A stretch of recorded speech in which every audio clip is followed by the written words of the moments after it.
Very good afternoon. और बच्चों कैसे हैं आप लोग? देखिए, अब आप लोगों का डेट भी निकल गया है कि जो नीट 2022 है वो 17 जुलाई को होने वाली है। आखिरी समय चल रहा है, तो एक हम लोगों ने प्रोग्राम लॉन्च किया है फिजिक्स के लिए, ताकि आप लोगों को आखिरी वक्त में चैप्टर वाइज थोड़ा सा ब्रशअप कि हर एक चैप्टर वाइज से कितनी प्रोबेबिलिटी है क्वेश्चन आने की और किस टॉपिक पे क्वेश्चन किस हिसाब से पूछे जाते हैं। तो ये सब चीजें हम लोग कहाँ पे डिस्कस करने वाले हैं? सफलता के ऑनलाइन एजुकेशन प्लेटफॉर्म पे। तो मैं अविनाश सिन्हा आप सभी लोगों का स्वागत करता हूं सफलता के ऑनलाइन एजुकेशन प्लेटफॉर्म पे। और आज हम लोग पढ़ने वाले हैं यूनिट एंड मेजरमेंट। अगर मैं नीट पॉइंट ऑफ व्यू से बात करूं तो यूनिट एंड मेजरमेंट में आपके मिनिमम 2 क्वेश्चन आने की प्रोबेबिलिटी है। ठीक, वो 3 भी हो सकते हैं, 4 भी हो सकते हैं, मैं मिनिमम की बात कर रहा हूं। तो 2 से 3 क्वेश्चन तो आपके यूनिट एंड मेजरमेंट से आते ही हैं। एरर से रिलेटेड क्वेश्चन और ज्यादा प्रोबेबिलिटी है डायमेंशन एनालिसिस से रिलेटेड क्वेश्चन।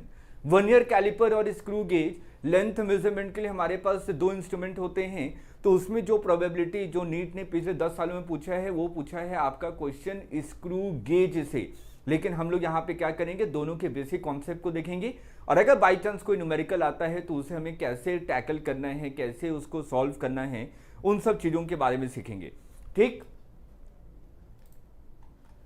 तो यहां पर मैं आप लोगों को बता रहा हूं कि हाँ, जैसे कि अभी मैं यहां पे आप लोगों को यूनिट एंड मेजरमेंट के बारे में बता रहा था।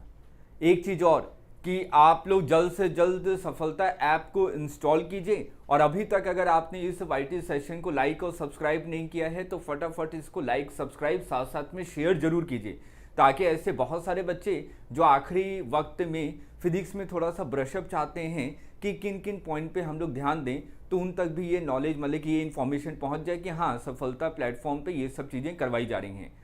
अब ऐप इंस्टॉलमेंट से, ऐप इंस्टॉल करने से आपको क्या क्या फ़ायदे मिलेंगे?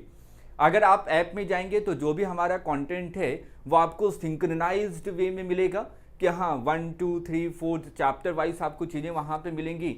जो भी वाईटी सेशन में यहाँ पे ले रहा हूँ इसका पीडीएफ वहाँ पे आपके पास होगा, उसको आप लोग एक्सेस कर सकते हैं। वहाँ पर रिकॉर्डेड वीडियोस को देख सकते हैं और असाइनमेंट शीट भी आपको ऐप में मिलेंगी। इस चैप्टर से रिलेटेड अगर आपको क्वेश्चन की प्रैक्टिस करनी है तो वो भी चीज़ें वहाँ पे मौजूद हैं ऐप पे। पीवाईक्यू प्रीवियस ईयर्स क्वेश्चन का अगर आपको देखना है तो वो भी वहाँ आपको पीडीएफ मिलेगा और साथ साथ में एक वीडियो सॉल्यूशन भी मिलेगा चैप्टर वाइज। जैसे कि आज हम लोग यूनिट मेजरमेंट करने वाले हैं तो इससे रिलेटेड नीट ने किस टाइप के क्वेश्चन पूछे थे और उसका एक वीडियो सॉल्यूशन मतलब कि एक वीडियो रिकॉर्डेड वीडियो भी आपको अवेलेबल होगा। तो इस चीज़ को ध्यान में रखिए। जो हमारी क्लासेस चलेंगी मंडे, वेडनेसडे एंड फ्राइडे और टाइमिंग होगा 1:30 to 3 PM।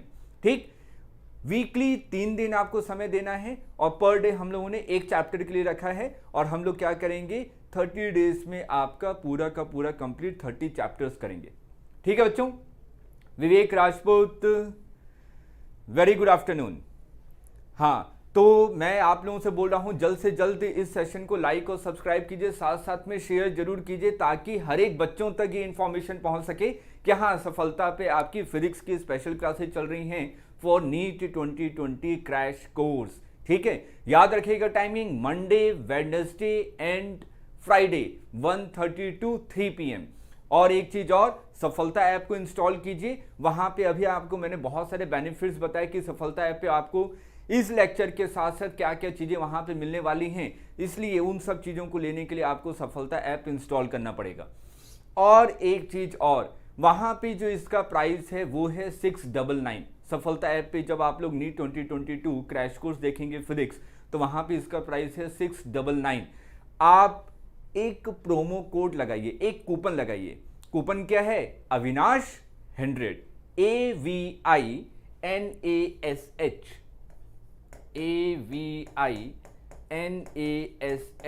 100। तो आपको 100% फ्री एक्सेस मिल जाएगा। आपको एक भी रुपए देने की आवश्यकता नहीं पड़ेगी, आपको 100% फ्री एक्सेस मिल जाएगा। लेकिन 100% फ्री एक्सेस लेने के लिए आपको वहां पे कूपन लगाना पड़ेगा। कूपन कोड क्या है? अविनाश 100। ओके विवेक, क्लियर है बेटा? तो जल्द से जल्द सफलता ऐप को इंस्टॉल कीजिए और जितने भी बेनिफिट्स हैं उन सबका फायदा उठाइए। चलिए अब हम लोग अपनी बातों को आगे बढ़ाते हैं और यहाँ पे मैं आपसे सबसे पहले बात करूँ, अगर मैं यूनिट ऑफ मेजरमेंट के बारे में बात करता हूँ तो सबसे पहला कॉन्सेप्ट आता है मेजरमेंट, कि मेजरमेंट से आप लोग क्या समझते हैं। तो सिंपल सी इसकी डेफिनेशन क्या होती है, physical quantities that can be measured is known as measurement. जो भी आपकी फिजिकल क्वांटिटी है जिनको मैं मेजर कर सकता हूं उसी को मैं क्या कहता हूं, मेजरमेंट कहता हूं। ठीक है, उसी को हम लोग क्या कहते हैं, मेजरमेंट। मेजरमेंट आप लोग करते हैं कि लेंथ का मेजरमेंट करते हैं या तो डायमेंशन का मेजरमेंट करते हैं। तो ऐसे जितने भी फिजिकल क्वांटिटी हैं जिसको आप लोग मेजर कर सकते हैं उन सभी को हम लोग क्या करते हैं, मेजरमेंट वाले पार्ट में उसका डिस्कशन करते हैं, ऐसी फिजिकल क्वांटिटीज का। ठीक, तो फिजिकल क्वांटिटीज का मतलब quantities that can be measured is known as physical quantity. और मेजरमेंट का मतलब क्या हुआ, मेजरमेंट की सिंपल सी एक लाइन की डेफिनेशन होती है। एक लाइन की इसकी डेफिनेशन क्या है, comparison with reference standard, comparison with reference standard. ये हो गई आपकी मेजरमेंट की डेफिनेशन कि हमें क्या करना है, यहां पे कंपैरिजन करना है। अगर मैं सिंपल से एक क्वेश्चन आपसे पूछूं कि मान लीजिए आपका बोर्ड है और मेरे से पूछा गया कि इस बोर्ड की लेंथ कितनी है, इस बोर्ड की लेंथ कितनी है। तो आपके हाथ में पेन था, आपने कहा सर मैं तो इसको पेन की मदद से इसकी लेंथ को मेजर कर सकता हूं। तो आपने मेजर किया 1 2 3 4 5 6। तो आपने सिंपल से क्या लिखा, height of board is equal to 6 into pen. तो आपने इस लेंथ को किससे कंपेयर किया है, पेन से कंपेयर किया है। तो आपने क्या कहा कि length of board is equal to 6 times of the pen. ठीक, तो यहां पे जो रेफरेंस स्टैंडर्ड है, रेफरेंस स्टैंडर्ड वो क्या है बेटा, पेन। यहां पे पेन आपका क्या है, रेफरेंस स्टैंडर्ड है। तो अगर मैं मेजरमेंट को ध्यान से देखूं तो आपने कहा कि सर मेजरमेंट यहां पे जो आ रहा है इसमें एक न्यूमेरिक वैल्यू भी आ रही है। अगर आप देखें ध्यान से, ये आपका क्या है, न्यूमेरिक वैल्यू, न्यूमेरिक वैल्यू, और ये क्या है आपका रेफरेंस स्टैंडर्ड मतलब यूनिट। तो अगर आपको मेजरमेंट करना है तो मेजरमेंट में क्या होता है, measurement is equal to numeric value into unit. बहुत इंपॉर्टेंट कॉन्सेप्ट, और इस पे बेस हम लोग पीवाईक्यू में बहुत सारे क्वेश्चन आए हैं, प्रीवियस ईयर्स में बहुत सारे क्वेश्चन पूछे गए हैं इस सिंपल से कॉन्सेप्ट पे। ठीक, तो हमारा सिंपल मेजरमेंट क्या है आपका, numeric value into unit. Unit का मतलब जिससे आप लोग कंपेयर कर रहे हैं, मतलब कि वो क्या है आपका रेफरेंस स्टैंडर्ड है। ठीक, एक सिंपल सी चीज अगर मैं आपसे पूछूं, मान लीजिए कि मैं इस लेंथ को मेजर करना चाहता हूं, तो एक बच्चे ने कहा कि सर इसकी जो लेंथ है वो है 1 मीटर। एक और स्टूडेंट आया, उसने कहा सर इसकी लेंथ है 100 सेंटीमीटर। एक और स्टूडेंट आया, उसने कहा सर इसकी लेंथ है 1000 मिलीमीटर। हर एक ने तो इसी लेंथ को मेजर किया है। अगर मैं यहां पे ध्यान से देखूं, जो यूनिट है मीटर, मीटर से सेंटीमीटर, सेंटीमीटर से मिलीमीटर। तो अगर मैं आपसे एक चीज पूछूं कि यहां पे मीटर से सेंटीमीटर, सेंटीमीटर से मिलीमीटर, यहां पे अगर हम लोग जा रहे हैं तो किसकी यूनिट सबसे बड़ी है, मीटर सबसे बड़ा है, मीटर से छोटा क्या है आपका सेंटीमीटर, सेंटीमीटर से छोटा क्या है आपका मिलीमीटर। तो अगर आप यहां पे ध्यान से देखें, अगर यूनिट की वैल्यू डिक्रीज हो रही है तो न्यूमेरिक वैल्यू क्या हो रही है, इंक्रीज हो रही है, 100 1000। तो अगर मेजरमेंट अगर मैं किसी भी क्वांटिटी का कर रहा हूं तो वो तो कांस्टेंट है। तो अगर मैं यूनिट को इंक्रीज कर रहा हूं तो न्यूमेरिक वैल्यू क्या होगी, डिक्रीज होगी। इस कॉन्सेप्ट पे बेस कई सारे क्वेश्चन आपके एग्जाम में पूछे जा चुके हैं, इसलिए आपका इंपॉर्टेंट कॉन्सेप्ट है। ठीक, चलिए आगे चलते हैं। ये हमने मेजरमेंट के बारे में समझ लिया। अब हम लोग बात करते हैं system of measurement. System of measurement, तो यहां पर सिस्टम ऑफ मेजरमेंट के लिए हमारे पास मैं यहां पे अगर मैं बात करूं कि मैंने कहा कि हमारे पास कितनी फिजिकल क्वांटिटी हैं। फिजिकल क्वांटिटी का मतलब वैसी क्वांटिटी जिनको मैं मेजर कर सकता हूं उसे हम लोग कहते हैं फिजिकल क्वांटिटी। तो अगर मैं बात करूं पूरे यूनिवर्स में ऐसे कितने क्वांटिटीज हैं, आप लोग कहेंगे मैं तो हर एक चीज को सब मेजर कर सकता हूं, हाइट को मेजर कर सकता हूं, लेंथ को मेजर कर सकता हूं, डेंसिटी को मेजर कर सकता हूं, वॉल्यूम को मेजर कर सकता हूं, एरिया को मेजर कर सकता हूं, ल्यूमिनस इंटेंसिटी को मेजर कर सकता हूं, सोलर कांस्टेंट को मेजर कर सकता हूं। ऐसे बहुत सारे टर्मिनोलॉजी आते हैं। तो अगर मैं हर एक फिजिकल क्वांटिटी के लिए अलग अलग रेफरेंस स्टैंडर्ड मानूं, अलग अलग यूनिट मानूं, तो मेरे पास कितने यूनिट्स हो जाएंगे, इनफाइनाइट यूनिट्स हो जाएंगे। इस चीज से बचने के लिए तो सबसे पहले यहां पे सिस्टम ऑफ मेजरमेंट बनाया गया। तो हमारे पास कौन कौन से यहाँ पे सिस्टम ऑफ मेजरमेंट के अंतर्गत इसके में 3 पार्ट में इसको डिवाइड किया गया। कौन कौन से? एक तो आपका था सीजीएस सिस्टम, एक आपका था एमकेएस सिस्टम और एक आपका था एफपीएस सिस्टम। ठीक, तो शुरुआत में 1971 से पहले हमारे पास 3 फंडामेंटल क्वांटिटीज थे। कौन कौन से फंडामेंटल क्वांटिटीज थी? मास, लेंथ एंड टाइम। ठीक, ये 3 फंडामेंटल क्वांटिटीज हमने मानी थी। ठीक है, 1971 से पहले की बात कर रहा हूं। तो यहां पे अगर मैं सीजीएस यूनिट में बात करूं तो मास, लेंथ एंड टाइम। सीजीएस में मास की यूनिट क्या है? ग्राम, लेंथ की यूनिट क्या है? सेंटीमीटर, और टाइम की यूनिट क्या है? सेकेंड। अगर मैं एमकेएस सिस्टम में जाता हूं तो मास आपका क्या हो जाएगा? केजी, लेंथ क्या हो जाएगा? मीटर, और टाइम क्या रहेगा आपका? सेकेंड। एफपीएस मास हो जाएगा आपका पॉन्ड, लेंथ हो जाएगा आपका फुट या फिट, और टाइम क्या हो जाएगा? सेकेंड। ठीक, तो ये 3 सिस्टम आपके बनाए गए। उसके बाद एक इंटरनेशनल लेवल पे एक कॉन्फ्रेंस हुआ, उसके बाद हम लोगों ने किसके बारे में पढ़ा? SI system, standard unit system. ठीक है, तो यहाँ पे जो आपका एमकेएस सिस्टम है, एसआई सिस्टम है, दोनों में आपका मास, लेंथ और टाइम, दोनों केस में क्या होता है? एसआई यूनिट क्या होती है? मास की केजी होती है, लेंथ की क्या होती है? मीटर होती है, और टाइम की क्या होती है? सेकेंड होती है। देखो, बेसिक से मैंने स्टार्ट किया है, बेसिक से हम लोग ऊपर लेवल तक चलेंगे, ताकि जो स्टूडेंट आखिरी समय में भी पढ़ रहे हैं और उनके बेसिक में कहीं पे कंफ्यूजन है, तो वो वाला पार्ट भी हम लोग यहाँ पे कवर अप करने की कोशिश कर रहे हैं। ओके बच्चों, चलिए अब हम लोग बात करते हैं कि हमारे फंडामेंटल्स क्वांटिटीज क्या क्या हैं। तो हम लोगों ने कितने फंडामेंटल्स क्वांटिटीज माने? 7 फंडामेंटल्स क्वांटिटीज। कौन कौन से 7 फंडामेंटल्स क्वांटिटीज हैं आपकी? Mass, second length, third time, fourth temperature,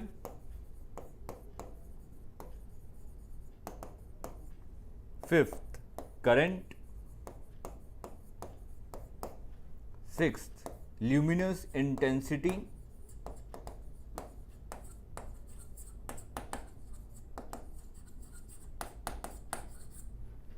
and 7th amount of substance। ये आपके 7 फंडामेंटल्स क्वांटिटीज। अगर मैं यहाँ पे इन सब की यूनिट्स के बारे में बात करूँ तो आपको पता है कि मास की यूनिट क्या होती है। मैं यहाँ पे यूनिट लिख रहा हूँ, तो मास की यूनिट क्या होती है? केजी, लेंथ की यूनिट मीटर, टाइम की यूनिट सेकेंड, टेम्परेचर की यूनिट केल्विन, करंट की unit ampere, luminous intensity candela, और amount of substance mole. Chemistry आप लोग पढ़ते हैं ना, कि अगर मैं किसी भी चीज़ के बारे में बात करता हूँ कि कितना अमाउंट आपने लिया है, कितना सॉल्वेंट है, कितना आपका सॉल्यूट है, या सिंपल सा सोडियम कितना लिया है, सोडियम क्लोराइड कितना है, तो हम लोग मोल्स में बात करते हैं। ठीक, तो ये हमारे 7 फंडामेंटल्स क्वांटिटीज़ हैं और इनकी यूनिट्स आपकी ये हैं। और इसी तरीके से अगर मैं यहाँ पे बात करूँ कि सप्लीमेंट्री क्वांटिटीज़ में 2 आती हैं। एक आता है आपका प्लेन एंगल, और एक दूसरा होता है आपका सॉलिड एंगल। प्लेन एंगल की यूनिट क्या होती है बेटा? रेडियन, और सॉलिड एंगल की यूनिट क्या होती है? स्टेरेडियन। ठीक, तो हम लोग बिल्कुल बेसिक कॉन्सेप्ट से चल रहे हैं। तो सबसे पहले हम लोग समझते हैं कि प्लेन एंगल का मतलब क्या होता है। प्लेन एंगल की सिंपल सी डेफिनेशन क्या है? Arc of circle subtends angle at the centre is known as plane angle. Sir थोड़ा सा समझ में नहीं आया, देखिए ध्यान से सुनिए। मैंने कहा कि जो भी आपका सर्कल का आर्क है वो सेंटर पे जितना एंगल सब्सटेंड करेगा उसी को हम लोग क्या कहेंगे? प्लेन एंगल कहेंगे। तो आपने कहा कि मान लीजिए ये क्या है? आपका एक सर्कल है, ये क्या है? आपका एक सर्कल है, इसका सेंटर C है और इसका रेडियस R है। तो मैंने कहा कि इसमें एक छोटा सा आर्क लिया मैंने, ये वाला आर्क सेंटर पे जो एंगल बना रहा है थीटा, यही क्या है? प्लेन एंगल है। Arc of the circle subtends angle theta at the centre of the circle is known as plane angle. ठीक, तो यहां पे अगर मैं थीटा के बारे में बात करूं तो theta is equal to arc length divided by radius, arc length divided by radius. ठीक, ये सिंपल सा हमारा फॉर्मूला है थीटा निकालने के लिए। और थीटा की यूनिट क्या होती है? रेडियन। प्लेन एंगल की यूनिट क्या है बेटा? आपकी रेडियन। तो अगर मैं आपसे पूछूं, एक सिंपल सा तरीका आपसे पूछूं कि अगर मैं पूरे सर्कल के लिए बात कर रहा हूं, फॉर होल सर्कल,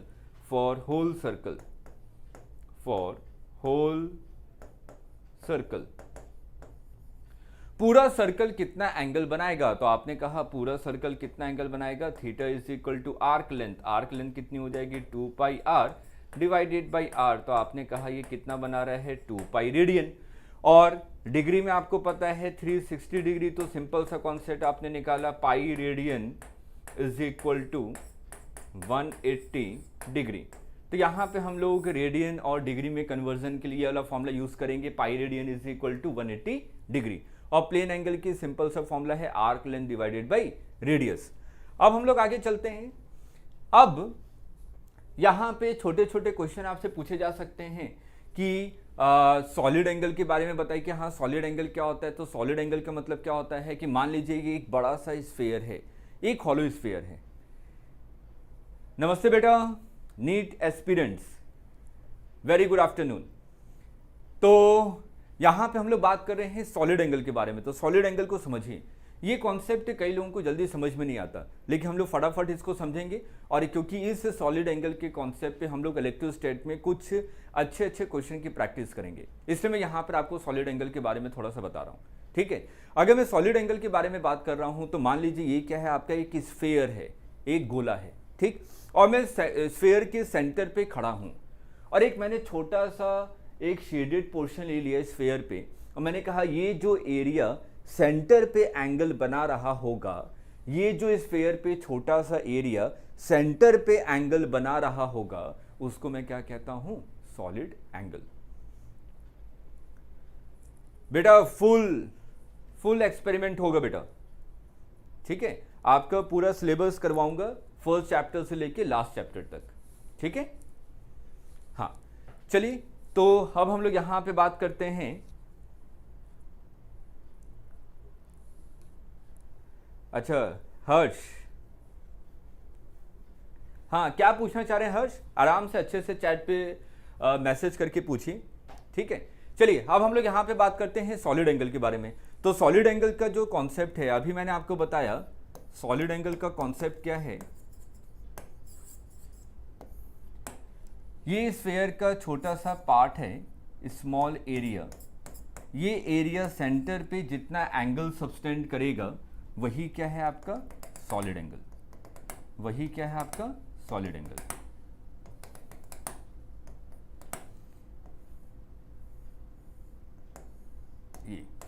ये सॉलिड एंगल है।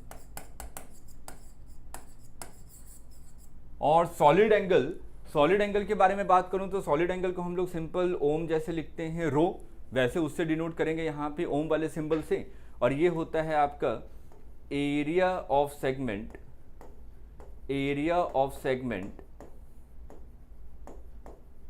Divided by radius square. ठीक है,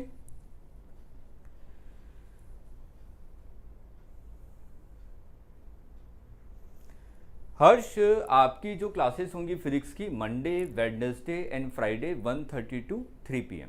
ठीक है, चलिए अब हम लोग यहां पे बात करते हैं कि area of segment divided by radius square. अगर मैं यहां पे बात करूं पूरे स्फीयर के लिए, फॉर कंप्लीट स्फीयर, अगर आपका कंप्लीट स्फीयर है, तो कंप्लीट स्फीयर के लिए अगर आपको सॉलिड एंगल निकालना है तो solid angle is equal to area. पूरे स्फीयर का आपका सरफेस एरिया कितना होता है? 4 pi r square divided by r square. तो यहाँ पे ये कितना आ जाएगा? 4 पाई स्टेरेडियन। इस चीज को ध्यान में रखिएगा, बच्चे यहाँ पे पता थोड़ी सी गड़बड़ी कर देते हैं, वो कहते हैं सर ये तो रेडियन है। नहीं, ये क्या है? स्टेरेडियन। हम लोग सॉलिड एंगल के बारे में बात कर रहे हैं।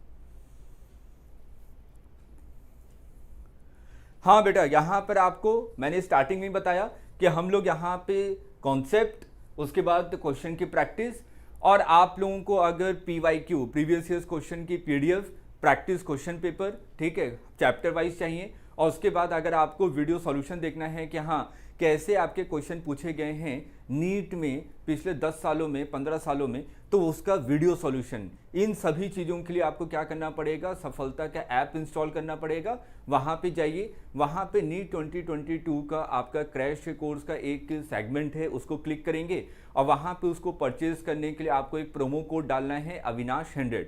वो स्टार्टिंग में मैंने, आप YT पे देखेंगे, स्टार्टिंग में 2 मिनट मैंने उन्हीं सब चीज़ों के बारे में बताया है। चलिए अब हम लोग बात करते हैं सिग्निफिकेंट फिगर के बारे में। ठीक, अगर मैं सिग्निफिकेंट फिगर के बारे में समझूं कि सिग्निफिकेंट फिगर का मतलब क्या होता है। अब सिग्निफिकेंट फिगर को हमेशा ध्यान में रखिए। सिग्निफिकेंट फिगर का मतलब क्या है, नॉन जीरो डिजिट्स।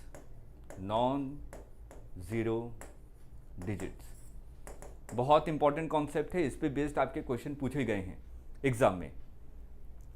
अब यहां पे नॉन जीरो डिजिट्स, अब मैं छोटे छोटे एग्जाम्पल लेता हूं और आप लोग मेरे को जवाब देंगे कि हाँ सर इसका आंसर ये होना चाहिए। सिंपल सा अगर मैंने लिखा 0.0023, अगर मैं यहां पे नॉन जीरो डिजिट्स के बारे में बात करूं तो नॉन जीरो डिजिट्स कौन कौन से हैं, 2 और 3। ठीक है, ये नॉन जीरो डिजिट्स हैं आपके। अब नॉन जीरो डिजिट से पहले जो जीरोस आ रहे हैं उसको हम लोग सिग्निफिकेंट फिगर में काउंट नहीं करते। तो आपने कहा कि इसके लिए जो सिग्निफिकेंट फिगर होगा वो कितना होगा, 2। एक और एग्जांपल मैंने लिखा 1.003। ठीक, अब यहां पे देखिए ये 2 जीरोस आ रहे हैं, लेकिन ये जो 2 जीरोस आ रहे हैं ये क्या हैं, 1 और 3 के बीच में है। तो इस चीज को ध्यान में रखिए, अगर जीरोस आपके नॉन जीरो डिजिट्स के बीच में आ रहे हैं तो वो सिग्निफिकेंट बन जाता है। तो यहां पे सिग्निफिकेंट फिगर कितने हो जाएंगे, 1, 2, 3 और 4। ये कितने सिग्निफिकेंट फिगर हो गए बेटा आपके, 4। ठीक है, अब यहां पर अगर एक और एग्जांपल लें 1.0300।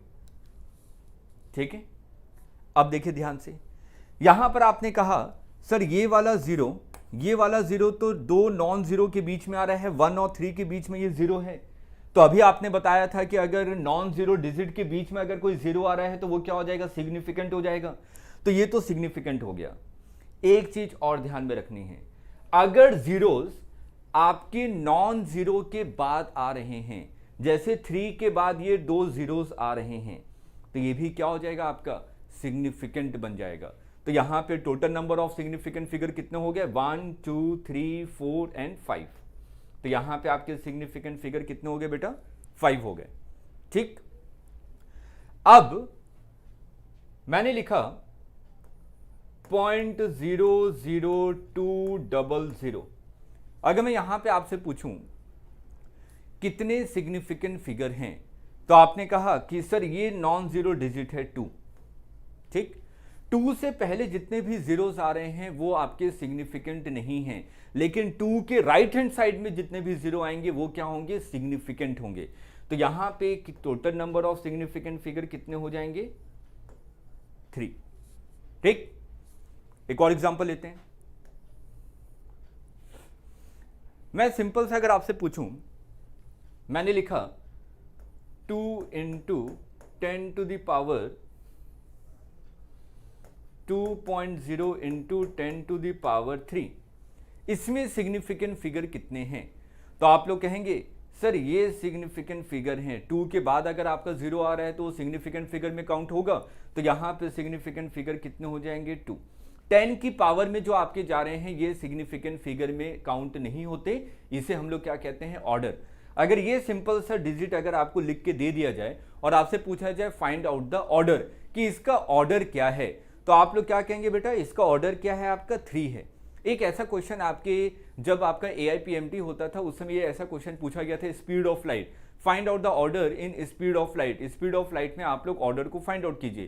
तो स्पीड ऑफ लाइट क्या होती है, स्पीड ऑफ लाइट आपको पता है 3 × 10⁸ मीटर पर सेकेंड।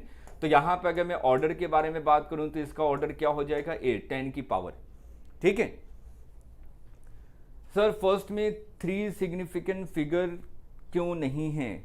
फर्स्ट वाले में बेटा ये जो फर्स्ट वाला है, यहां पर अगर आप लोग ध्यान से देखें ये नॉन जीरो डिजिट्स हैं, और इससे पहले अगर आपके जीरोस आ रहे हैं तो उसको काउंट नहीं किया जाता। अगर इसके बाद अगर कोई जीरो आ रहा होता राइट हैंड साइड में, तब उसको हम लोग काउंट करते हैं। इसलिए यहां पे सिग्निफिकेंट फिगर कितने हैं आपके? 2 हैं। ओके, अब यहां पर अगर मैं लिखूं 2.00 इंटू 10 टू दी पावर 3, अब बताइए सिग्निफिकेंट फिगर कितना होगा?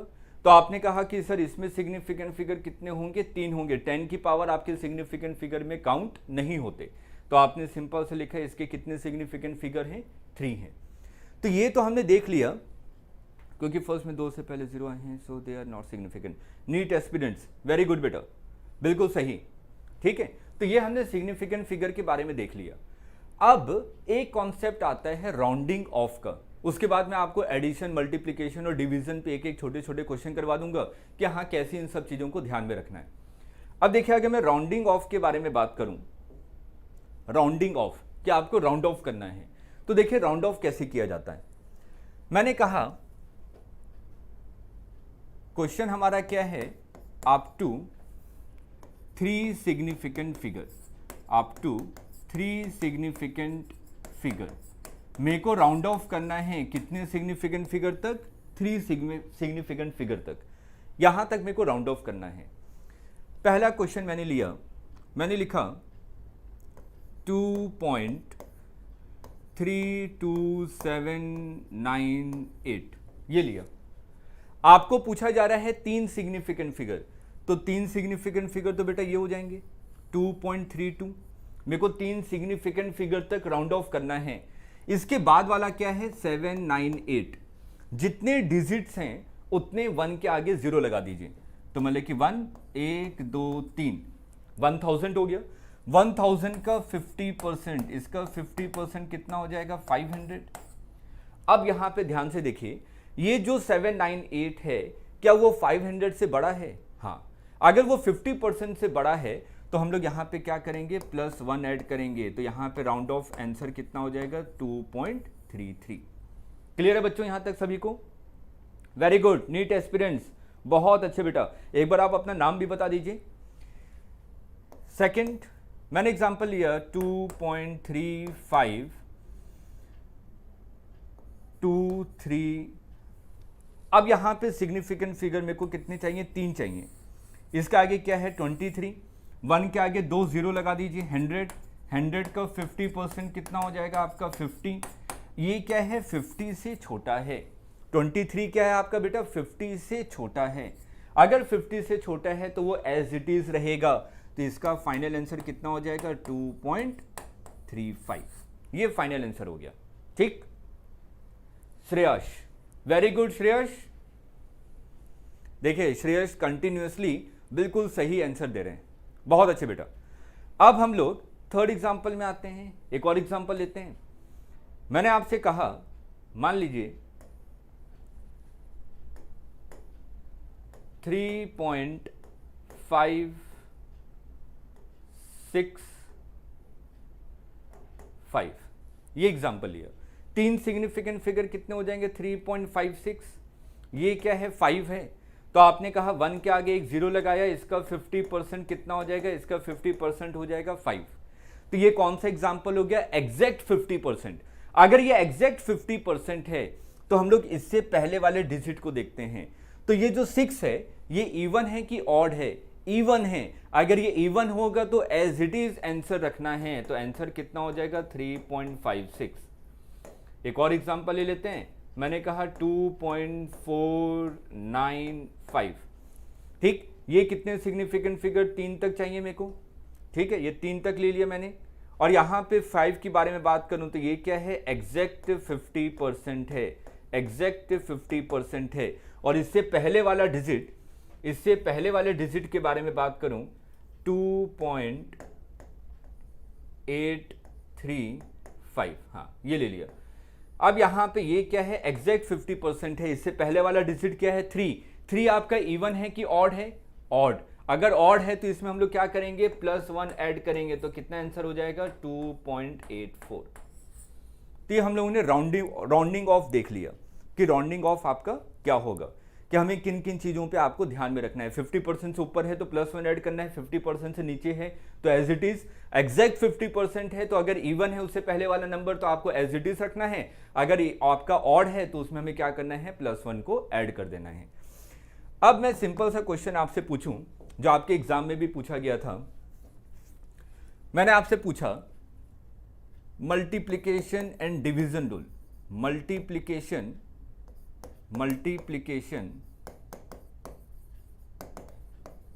एंड डिवीजन रूल को ध्यान रखिए। मल्टीप्लिकेशन और डिवीजन में आपको क्या करना है, अगर जब भी किसी 2 डिजिट को या 3 डिजिट को हम लोग मल्टीप्लाई कर रहे हैं, डिवाइड कर रहे हैं, तो उनमें से जिसका सबसे minimum number of significant figure होगा, फाइनल आंसर भी वही होना चाहिए।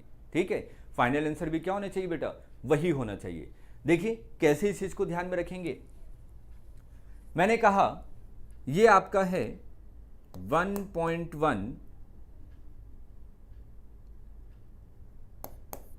इंटू 1.1, ये है। इन दोनों डिजिट को आपको क्या करना है, मल्टीप्लाई करना है। ठीक, तो अगर मैं यहां पे देखूं इसके नंबर ऑफ सिग्निफिकेंट फिगर कितने हैं, 2। इसमें नंबर ऑफ सिग्निफिकेंट फिगर कितने हैं, 2। तो हमारा जो minimum number of significant figure है, इसमें से minimum number of significant figure क्या है, 2 है। दोनों में 2 2 बराबर थे, तो हमें फाइनल आंसर में भी कितने सिग्निफिकेंट फिगर चाहिए, 2 चाहिए। तो 1.1 इंटू 1.1, 11 इंटू 11, 121।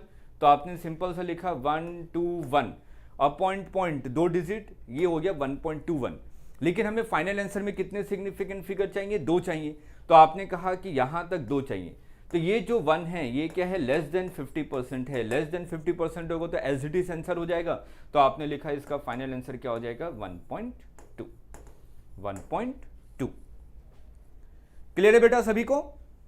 एक बार चैट बॉक्स पे लगातार एक बार रिप्लाई करते रहिए ताकि मेरे को भी लगे कि हाँ चीजें आपको समझ में आ रही हैं। कहीं पे भी कंफ्यूजन हो चैट बॉक्स पे आप लोग चैट करके पूछ सकते हैं, हाँ सर ये वाला पॉइंट मेरे को समझ में नहीं आया। अब हम लोग एडिशन के बारे में बात करें। एक एडिशन रूल आता है आपका। अगर मैं यहाँ पे एडिशन के बारे में बात करूं तो देखिए एक सिंपल सा क्वेश्चन लेते हैं एडिशन का। एडिशन का मेरे पास है 2.89 और एक है 456.2351।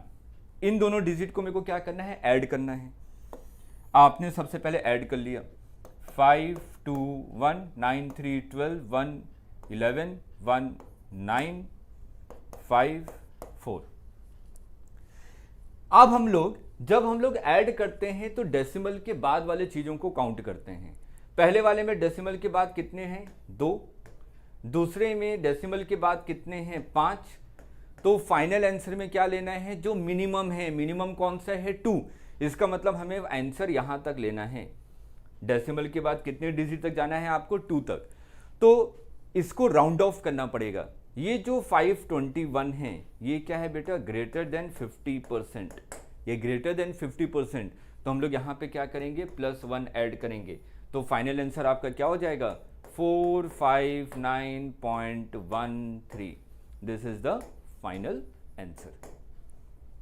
क्लियर है, ठीक। तो हमने यहां तक समझा कि हाँ सिग्निफिकेंट फिगर में एडिशन, सब्ट्रैक्शन, मल्टीप्लिकेशन, डिवीजन हम लोग कैसे काउंट करते हैं।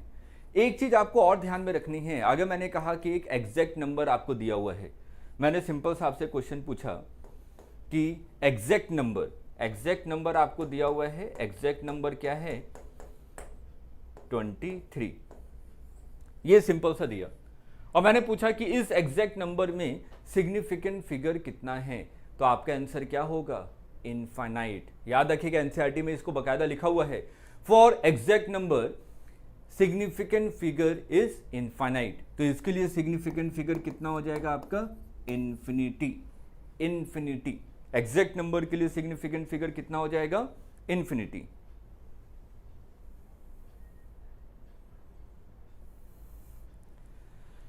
ओके हर्ष, चलिए हम लोग यहाँ पे और आगे बात करते हैं। तो हमने यहाँ पे देख लिया एग्जैक्ट नंबर हमारा सिग्निफिकेंट फिगर कितना है, इन्फिनिटी है। लेकिन जब एग्जैक्ट नंबर को हम लोग मल्टीप्लीकेशन, डिवीजन या किसी भी मैथमेटिकल फॉर्मूले में लेकर आते हैं, तो अगर मैंने एक सिंपल सा क्वेश्चन यहाँ पे आपसे पूछा 23 इंटू 1.235 ये है, मेरे को इसको मल्टीप्लाई करना है। इसमें सिग्निफिकेंट फिगर कितने हैं, 4, 1.235 4 सिग्निफिकेंट फिगर। इसमें कितने हैं सिग्निफिकेंट फिगर, कितने बेटा? जब भी हमारा मल्टीप्लिकेशन डिवीजन होता है तो सिग्निफिकेंट फिगर हम लोग क्या काउंट करते हैं, इन्फिनिटी काउंट करते हैं एग्जैक्ट नंबर का, ठीक है। तो इसका आपका इन्फिनिटी है, ये है आपका 1.235, तो फाइनल आंसर कितना हो जाएगा, 4 सिग्निफिकेंट फिगर तक हमें आंसर निकालना है।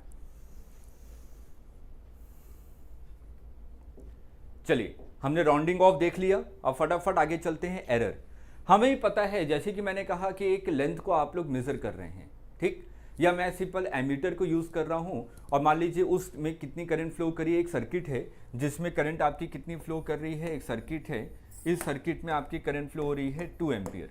आपने यहाँ पे एक एमीटर लगा दिया, एमीटर से जब आपने रीडिंग ली तो एमीटर आपको क्या बता रहा है, एमीटर बता रहा है 1.9 एम्पियर, ठीक है, 1.9 एम्पियर बता रहा है, ठीक। तो इसका मतलब इस इंस्ट्रूमेंट में कुछ ना कुछ एरर मौजूद है, ठीक। यहाँ पे कितना एरर मौजूद है, एग्जैक्ट करंट कितनी फ्लो हो रही थी 2 एम्पियर, लेकिन एमीटर आपको कितनी रीडिंग दे रहा है 1.9 एम्पियर। इसका मतलब यहाँ पे कितना एरर मौजूद है, 0.1 एम्पियर का एरर मौजूद है। इसलिए हम लोग यहाँ पे क्या लिखते हैं, अगर आपको ट्रू वैल्यू लिखनी है किसी की भी ट्रू वैल्यू, तो ये हम लोग लिखते हैं measured value plus minus error, ठीक है। अगर मेरे को ट्रू वैल्यू निकालनी है तो जो भी आपने इंस्ट्रूमेंट से मेजर वैल्यू किया है उसमें एरर आपका प्लस भी हो सकता है, माइनस भी हो सकता है, तो आपको ट्रू वैल्यू मिल जाएगी। अगर मैं इस वाले के हिसाब से चलूं तो आपने कहा कि इसमें एरर कितना है, इसमें एरर आपका मौजूद है 0.1 एम्पियर का, या आपका 0.1 एम्पियर एरर दिखाएगा। तो यहाँ पे अगर मेरे को ट्रू वैल्यू लेनी है तो true value is equal to कितना हो जाएगा, 1.9 प्लस 0.1, यही तो किया हमने, measured value plus minus error. Error आपका प्लस में भी हो सकता है, इसलिए माइनस में भी हो सकता है, इसलिए हम लोग यहाँ पे हमेशा क्या लिखते हैं, प्लस माइनस लिखते हैं। एक इंपॉर्टेंट पॉइंट और आता है, हम लोग यहाँ पे जब भी एरर के बारे में बात करेंगे, एरर हमारा किसी भी इंस्ट्रूमेंट के लिए डिसाइड होता है, तो जो भी आपका एरर होगा, okay Harsh, different between I and Q, बेटा जो आई है करंट ये बताता है कि पर यूनिट टाइम कितना चार्ज फ्लो हो रहा है, ठीक है। और चार्ज जो आपका होता है, अगर मैं और भी इसको प्रिसाइज मैनर में कहूँ तो करंट आपका क्या है, टेंसर क्वांटिटी है, लेकिन जो आपका चार्ज है वो क्या है, प्योर स्केलर क्वांटिटी है, ठीक है। तो जब आपका चार्ज फ्लो कर रहा है तो पर यूनिट चार्ज किसी भी कंडक्टर में कितना चार्ज फ्लो किया, उसी को हम लोग क्या कहते हैं, करंट कहते हैं। Rate of flow of charge is known as current, ठीक। तो हम लोग आगे बढ़ते हैं। तो यहाँ पे हम लोग यहाँ पे बात कर रहे थे true value is equal to measured value plus minus error. यहाँ पे मुद्दा है आपका एरर का।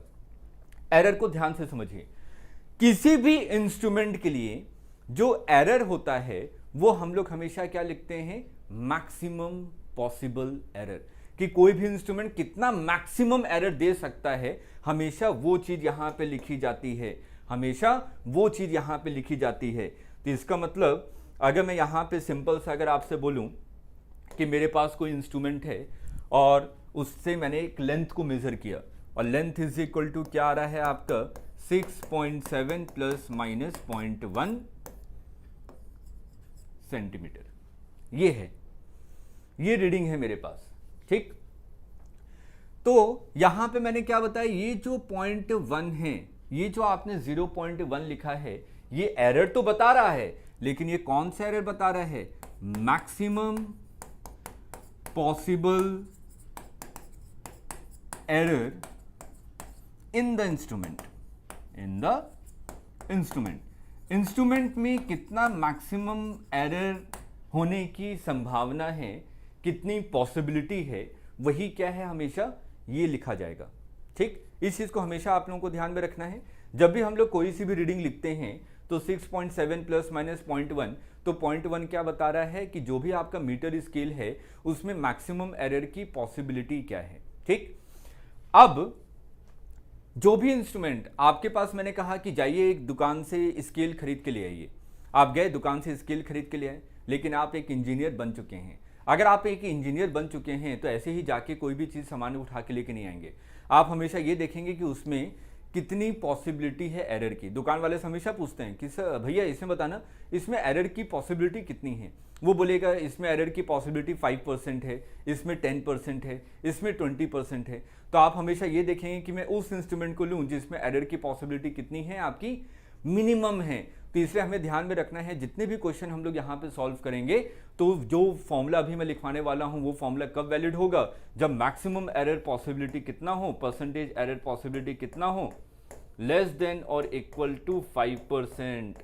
लेस देन और इक्वल टू 5% होगा तभी हम लोग जो फॉर्मूला अभी मैं लिखवा रहा हूँ उस फॉर्मूले को यूज करेंगे। अदरवाइज हम लोग जो जनरल मेथड जो बच्चों में हम लोग करते थे प्रॉफिट लॉस वगैरह निकालने के लिए, उस फॉर्मूले से क्वेश्चन को सॉल्व करेंगे। मैंने आपसे पूछा, मैंने आपसे सिंपल सा क्वेश्चन पूछा,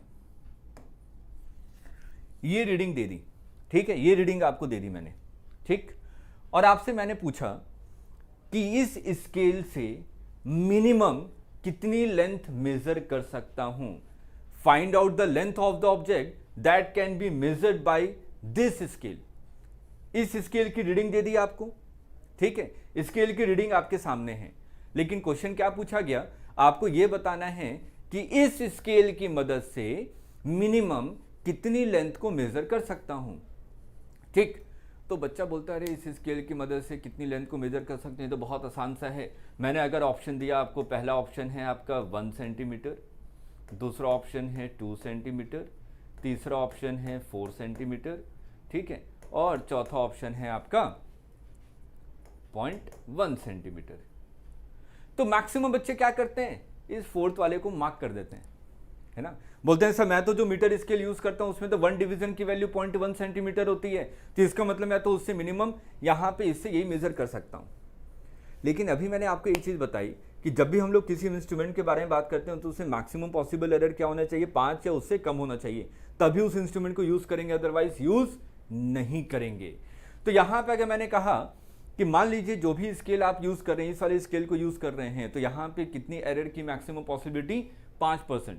तो आपने कहा 0.1 डिवाइडेड बाई एल, एल की वैल्यू आपको निकालनी है, ये किसके बराबर होनी चाहिए, आपकी 5% के बराबर होनी चाहिए। अगर ये आपका बेटा 5% के बराबर हो रहा है, अगर ये आपका 5% के बराबर हो रहा है, तो यहां से एल की वैल्यू कितनी आ जाएगी, 0.1 डिवाइडेड बाई 5। मेरे को यहां पे 5% चाहिए, 5% चाहिए, ठीक है, 5% प्रोबेबिलिटी। तो मेरे को लेंथ की वैल्यू निकालनी है कि लेंथ की वैल्यू कितनी हो ताकि मेरे को 5% एरर मिले। वो लेंथ तो मेरे लिए अननोन है, वो लेंथ तो मेरे लिए अननोन है, ठीक। तो वो मैं कैसे निकालूं, एक बार जरा सोच के बताइए कि मैक्सिमम परसेंटेज एरर कितना है, 5% है, तो वो कितने लेंथ पे आपको 5% एरर मिलेगा, कितने लेंथ पे आपको 5% एरर मिलेगा, ये चीज आपको कैलकुलेट करनी है। इसको कैसे कैलकुलेट किया जाए, तो आपने कहा कि सर ये परसेंटेज है तो 0.1 divided by L into 100 is equal to 5, है ना। तो यहां पर अगर मैं करूं तो ये कितना हो जाएगा, L is equal to 2 centimetre 10/5। तो यहां पर अगर इस स्केल की मदद से मैं मिनिमम कितने लेंथ को मेजर कर सकता हूं, वो कितना है, 2 सेंटीमीटर। आपने कहा सर मैं तो 0.1 सेंटीमीटर भी ले सकता हूं, बेटा वो तो मैक्सिमम पॉसिबल एरर है। अगर 2 सेंटीमीटर से कोई छोटा ऑब्जेक्ट है तो मैं उसके लिए मीटर स्केल यूज नहीं करूंगा, उसके लिए कोई और भी स्केल यूज करूंगा जो कि जिसमें एरर आने की संभावना और कम हो, ठीक है।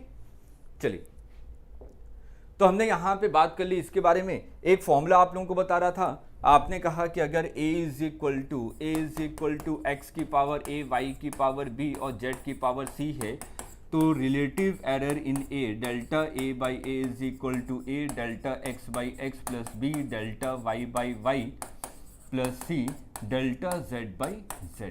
ये हमारे पास फॉर्मूला है। और इस फॉर्मूले को यूज हम लोग कब करेंगे, जब क्वेश्चन में आपको जो भी एरर वगैरह दिया हुआ है वो कितना होना चाहिए, 5 या उससे कम होना चाहिए, तभी इस फॉर्मूले को यूज करेंगे, अदरवाइज यूज नहीं करेंगे। इस चीज को ध्यान में रखिएगा, ठीक। अब हम लोग बात करते हैं डायमेंशन एनालिसिस की। तो हमारे पास कितने फंडामेंटल्स क्वांटिटीज हैं, 7 फंडामेंटल्स क्वांटिटीज हैं। मास है, लेंथ है, टाइम है, टेम्परेचर है, करंट है, ल्यूमिनस इंटेंसिटी है, luminous intensity and amount of substance. तो यहां पर इनका अगर मैं डायमेंशन लिखूं तो मास के लिए डायमेंशन स्क्वायर ब्रैकेट में कैपिटल एम, लेंथ के लिए स्क्वायर ब्रैकेट में कैपिटल एल, टाइम के लिए कैपिटल टी, टेम्परेचर के लिए थीटा रहता है आपके या तो सिंपल कैपिटल के, करंट के लिए आई भी रहता है या तो simple capital A, intensity M, luminous intensity C D square bracket में, amount of substance mole square bracket में। तो ये 7 फंडामेंटल क्वांटिटीज है और इन सब का डायमेंशन ये है। ये टॉपिक आपके लिए बहुत इंपॉर्टेंट है। डायमेंशन से रिलेटेड क्वेश्चन आपके नीट में आने की पॉसिबिलिटी, प्रोबेबिलिटी बहुत ज़्यादा है, ठीक। तो इसके एप्लीकेशन के बारे में बात करें, इसके एप्लीकेशन को ध्यान से समझिएगा कि इसको हम लोग अप्लाई क्यों करते हैं, इसका एप्लीकेशन क्या क्या है। पहला है to check correctness of equation, कि whether the given equation is dimensionally correct और नॉट। करेक्टनेस ऑफ इक्वेशन, जो भी इक्वेशन है वो आपकी डायमेंशनली करेक्ट है या नहीं है, उसको चेक करने के लिए हम लोग डायमेंशन एनालिसिस की मदद लेते हैं। जैसे सिंपल सा क्वेश्चन मैंने आपसे कहा v is equal to U plus A T, सभी ने पता है हाँ सर ये तो होता है, लेकिन अगर इसको मैं देखूं v क्या है, वेलोसिटी, वेलोसिटी के बारे में बात करें तो metre per second, metre per second इसका मतलब एल टी माइनस 1, u क्या है velocity, metre per second L T minus 1, a क्या है acceleration, metre per second square तो एल टी माइनस 2, और t क्या है टाइम, तो इसके लिए कैपिटल T। इन दोनों को मल्टीप्लाई करेंगे तो इसके लिए कितना आ जाएगा, एल टी माइनस 1 आ जाएगा। तो हमेशा इस चीज़ को ध्यान में रखिएगा, अगर दो चीज़ों को मेरे को ऐड करना है या सब्ट्रैक्ट करना है, मैं तभी कर सकता हूं जब दोनों का डायमेंशन क्या हो, सेम हो। तो अगर मैं यहाँ पे u का डायमेंशन देखूं तो एल टी माइनस 1 है और ए टी का डायमेंशन क्या है, एल टी माइनस 1, तभी तो इन दोनों को ऐड करके मेरे को यहाँ पे डायमेंशन क्या मिल रहा है, एल टी माइनस 1 मिल रहा है। सेम डायमेंशन वाली चीज़ों को ही मैं ऐड कर सकता हूँ या तो सब्ट्रैक्ट कर सकता हूँ। मोस्ट इंपॉर्टेंट पॉइंट यहाँ पे जो मेरे को समझाना था आप लोगों को, ठीक। अब सेकंड, ये तो हमने यहाँ पे करेक्टनेस ऑफ इक्वेशन के बारे में देख लिया। इसके बाद हम लोग आते हैं यूनिट कन्वर्जन के बारे में। बहुत इंपॉर्टेंट है, इस पे आपके क्वेश्चन बहुत बार आए हैं, यूनिट कन्वर्जन। अगर मैं यूनिट कन्वर्जन के बारे में बात करूं तो आपने कहा कि जो फोर्स है इसकी यूनिट है 1 न्यूटन, ये क्या है, ऐसा यूनिट। और आपसे पूछा गया कि सीजीएस में इसकी वैल्यू क्या होती है, तो आपने कहा इसकी सीजीएस में वैल्यू होती है n इंटू डाइन। तो 1 newton is equal to n dyne, मेरे को n की वैल्यू निकालनी है। मैं किसी भी सिस्टम में चला जाऊं तो डायमेंशन तो आपका बेटा सेम रहेगा। तो आपने लिखा यहां पर force mass into acceleration is equal to n mlt minus 2। यहां पे इसको 2 ले लीजिए, इसको 1 ले लीजिए। n की वैल्यू कितनी हो जाएगी, n इज इक्वल टू क्या हो जाएगा, m1 divided by m2 into L1 divided by L2 into T1 divided by T2 की पावर माइनस 2। अब मेरे को क्या करना है, सीजीएस में इसकी वैल्यू चाहिए। तो अगर आप देखिए मास क्या होता है एसआई में केजी और सीजीएस में कितना होता है ग्राम, तो 1 kg इज इक्वल टू 1000 ग्राम। तो आपने सिंपल सा लिख दिया 1000, लेंथ आपका 100 सेंटीमीटर और टाइम तो सेकंड कैंसिल हो गया, तो आपको यहाँ से क्या मिल गया, 10 की पावर 5। तो आपने कहा कि 1 newton is equal to how many dyne, 10 to the power 5 dyne. तो आपने सिंपल सा देखा कि एक तो करेक्टनेस ऑफ इक्वेशन को चेक कर सकते हैं और दूसरा आपका यूनिट कन्वर्जन हो सकता है। अगर मैं तीसरे के बारे में बात करूं तो तीसरा क्या है, to derive the formula. Simple pendulum के हम लोग फॉर्मूला डिराइव करते हैं, T is equal to 2 pi under root L upon G. हम लोग डायमेंशन एनालिसिस से जाते हैं तो ये कांस्टेंट है, 2 पाई वो तो नहीं आता, लेकिन under root L upon G हम लोग कैलकुलेट कर सकते हैं। अब डायमेंशन एनालिसिस में ये चीजें हो गई। इसके बाद आते हैं हम लोग वर्नियर कैलिपर। वर्नियर कैलिपर आपका लेंथ मेजरिंग इंस्ट्रूमेंट है। यहाँ पे आपके दो स्केल मौजूद होते हैं, एक होता है आपका मेन स्केल और एक होता है आपका वर्नियर स्केल। मेन स्केल जिसको मैं स्लाइड नहीं कर सकता, जिसको मूव नहीं कर सकता, ये आपका क्या है, मेन स्केल। और ये क्या है, आपका मूव कर सकता है, इसलिए इसको हम लोग क्या कहते हैं, वर्नियर स्केल। वर्नियर स्केल में जो स्टैंडर्ड है, वर्नियर स्केल में कितने डिवीजन होते हैं, 10 डिवीजन होते हैं। और यहाँ पे जब दोनों के जीरो को हम लोग कोइंसाइड करते हैं तो वर्नियर का 10th डिवीजन मेन स्केल के 9th डिवीजन से कोइंसाइड करता है। वर्नियर का 10th डिवीजन मेन स्केल के 9th डिवीजन से कोइंसाइड करता है। तो इसको समझने के लिए एक छोटा सा फिगर बना रहा हूं। मैंने कहा कि ये आपका क्या है, मेन स्केल है,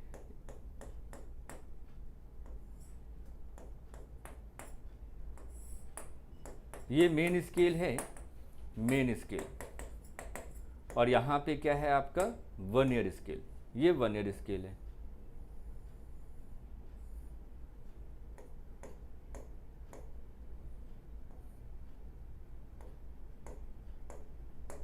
ठीक, अभी मैंने बताया कि अगर मैं दोनों के जीरो को कोइंसाइड करूं तो वर्नियर स्केल का 10th डिवीजन मेन स्केल के 9th डिवीजन से कोइंसाइड करता है। तो देखिए ये दोनों आपके कोइंसाइड कर रहे हैं,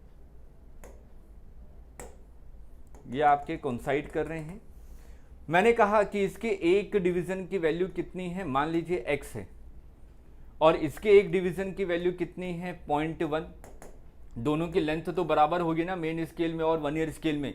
तो आपने सिंपल सा क्या लिखा, वर्नियर का 10 into X is equal to 9 into 0.1, तो यहां से x इज इक्वल टू क्या आ जाएगा, 0.09। तो आपने कहा कि एक डिवीजन की वैल्यू वर्नियर स्केल पे कितनी होती है, 0.09। तो लिस्ट काउंट का फॉर्मूला, लिस्ट काउंट क्या होता है, minimum measuring value that can be measured by an instrument. Minimum कितना मेजर कर सकता है आपका कोई सा भी इंस्ट्रूमेंट, उसे हम लोग कहते हैं least count of that instrument. तो आपने कहा least count is equal to क्या हो जाएगा, लिस्ट काउंट का फॉर्मूला होता है आपका 1 MSD minus 1 VSD। 1 MSD main scale division minus 1 vernier scale division. Main scale division की वैल्यू कितनी है, 0.1, और ये कितना है, 0.09। तो ये वैल्यू आ जाती है 0.01 सेंटीमीटर। ये स्टैंडर्ड है, स्टैंडर्ड वर्नियर कैलिपर हम लोग ये यूज करते हैं। लेकिन सिंपल सा फॉर्मूला आपको क्या याद रखना है, जब भी हमें लिस्ट काउंट निकालना है, least count is equal to 1 MSD minus 1 VSD। हमें रीडिंग कैसे लेते हैं, रीडिंग लेने का तरीका क्या है, रीडिंग के लिए जो आपके पास फॉर्मूला होता है, reading is equal to measured value plus minus least count. और लिस्ट काउंट हम लोग कैसे निकालते हैं, n-1 इंटू, ठीक है। अब यहां पे देखिए,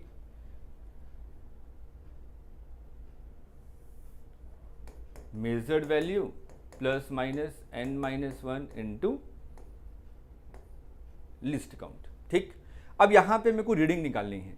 अगर आप यहां पे ध्यान देखिए, मेन स्केल आपका कितना रीड कर रहा है, 1.7 तक तो ये रीड कर रहा है। तो मेन स्केल की रीडिंग कितनी हो गई, मेन स्केल की reading, main scale reading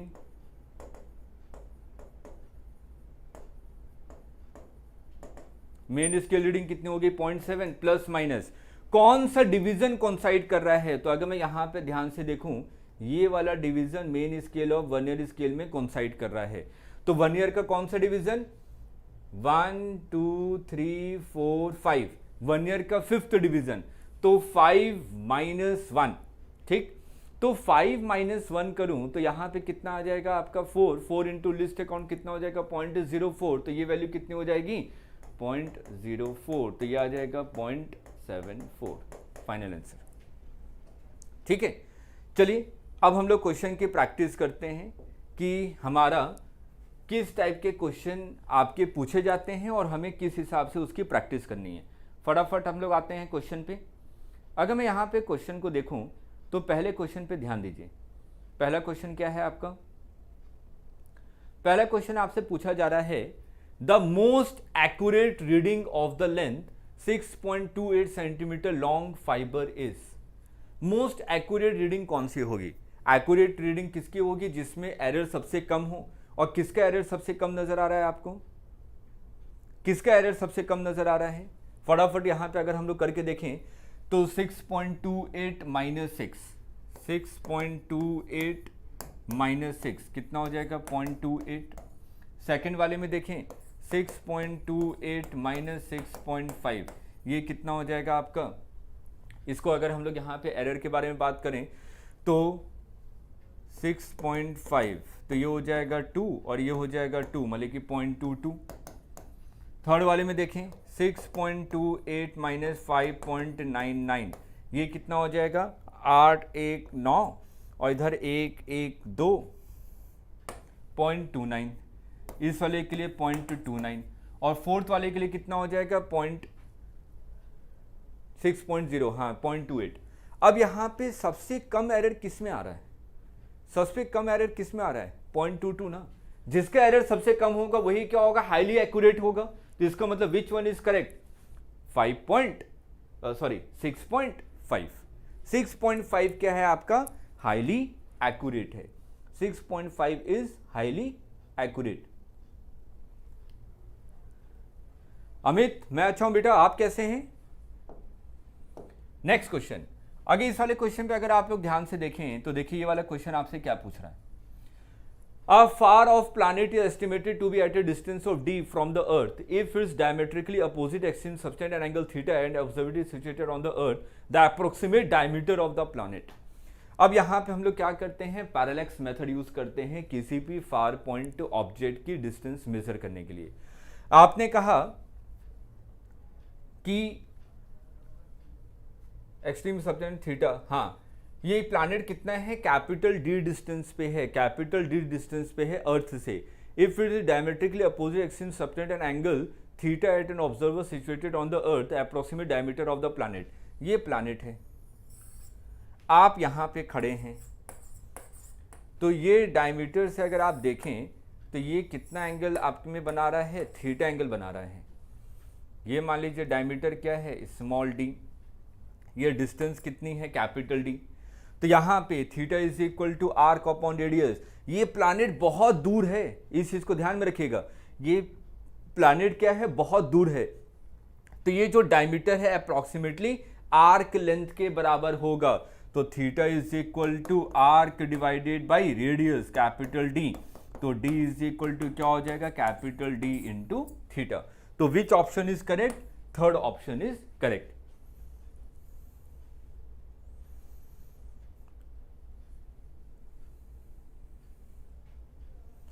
Amit हम लोग यहाँ पे क्रैश कोर्स ही कर रहे हैं, ठीक है? ये आपका क्रैश कोर्स है नीट के लिए, ठीक है? और जेई के भी इसमें यहाँ पे मिक्सअप है आपका। अब देखिए next question, which of the following is the most precise measurement? सबसे प्रिसाइज मेजरमेंट क्या है? आप दुकान पे गए, ठीक है? दुकान से आपने वेइंग मशीन ले आए। एक वेइंग मशीन लेकर आए जिसपे आपने एक 2 kg का आइटम रखा तो वो कितना बता रहा है? 2 kg बता रहा है। दूसरे वेइंग मशीन पर रखा तो वो बता रहा है 2.0 kg। तीसरे पर रखा तो बता रहा है 2.00 kg। चौथे पर रखा तो ये बता रहा है 2.000 kg। तो आप कौन सा इंस्ट्रूमेंट लेंगे? इन चारों वेइंग मशीन में से कौन सा वेइंग मशीन आप लेने के लिए ज़्यादा पसंद करेंगे? जो आपका हाईली प्रिसाइज हो। हाईली प्रिसाइज हो इसका मतलब वो छोटी सी छोटी वैल्यू को भी मेजर करके बता दें। यहां पे डेसिमल के बाद वो 1 डिजिट तक जा सकता है, थर्ड वाले में डेसिमल के बाद 2 डिजिट तक जा सकता है और फोर्थ वाले में डेसिमल के बाद 3 डिजिट तक जा सकता है। तो ये आपका डेसिमल के बाद 3 डिजिट तक जा सकता है, इसका मतलब ये हाईली प्रिसाइज है। उसी तरीके से मैं इस वाली रीडिंग को देखूं, इस वाली चीज को देखूं तो आपको यहाँ पे क्या नजर आ रहा है? हाईली प्रिसाइज कौन सा होगा? इसमें से आपका हाईली प्रिसाइज कौन सा होगा? जल्दी से बताइए, हाईली प्रिसाइज कौन सा होगा? इन सबको एक तरीके से लिखिए। इसको आपने लिखा 3 × 10⁻³ इसको आपने लिखा 3 × 10⁻³ वही है ना? इसको मैं लिखूं तो इसको लिखूंगा 3.0 × 10⁻³ इसको अगर मैं लिखूंगा तो लिखूंगा 3.00 इंटू 10⁻³ तो कौन सा हाईली प्रिसाइज हो गया? फोर्थ वन क्या है आपका? हाईली प्रिसाइज है। ठीक है, अब देखिए नेक्स्ट क्वेश्चन पे चलते हैं। नेक्स्ट क्वेश्चन आपसे क्या पूछ रहा है? इस वाले क्वेश्चन में the thickness of the pencil measure by the using screw gauge. Screw gauge की मदद से मैं क्या कर रहा हूं? पेंसिल की, ये मान लीजिए मेरे हाथ में पेंसिल है और इसकी थिकनेस मेजर करना चाहता हूं कि कितना थिक है। तो इसके लिए स्क्रू गेज यूज करो। स्क्रू गेज का लिस्ट काउंट कितना है? 0.001। ये कितना है बेटा आपका? 0.001 है। एक चीज अभी मैं आपको बता दूं, यहां पे जो हम लोगों ने फॉर्मूला लिखा था वर्नियर कैलिपर में, एक वर्नियर कैलिपर, हाँ वर्नियर कैलिपर में यहाँ पे क्या है? यहाँ पे आपका फॉर्मूला है main scale reading plus minus, यहाँ पे हमें क्या करना है? लिस्ट काउंट को ऐड करना है। तो इसको मैं बिल्कुल एग्जैक्ट फॉर्मूला लिख देता हूँ कि हम लोग फॉर्मूले से क्वेश्चन को कैसे करेंगे। Reading is equal to main scale reading plus n into least count. n into least count. n क्या है? वो डिवीजन है वर्नियर स्केल का जो कि मेन स्केल से क्या कर रहा है? कोइंसाइड कर रहा है।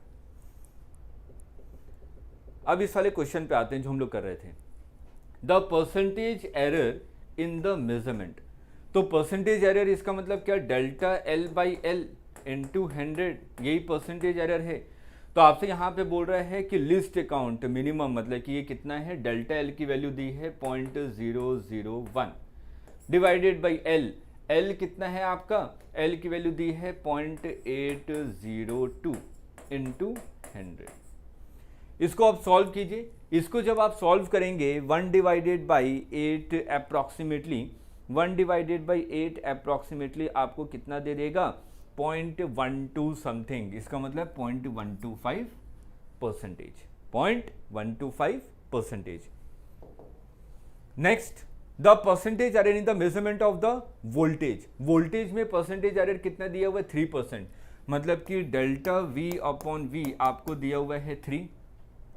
इन the measurement of the current में कितना दिया हुआ है? Delta I by I is equal to 2%।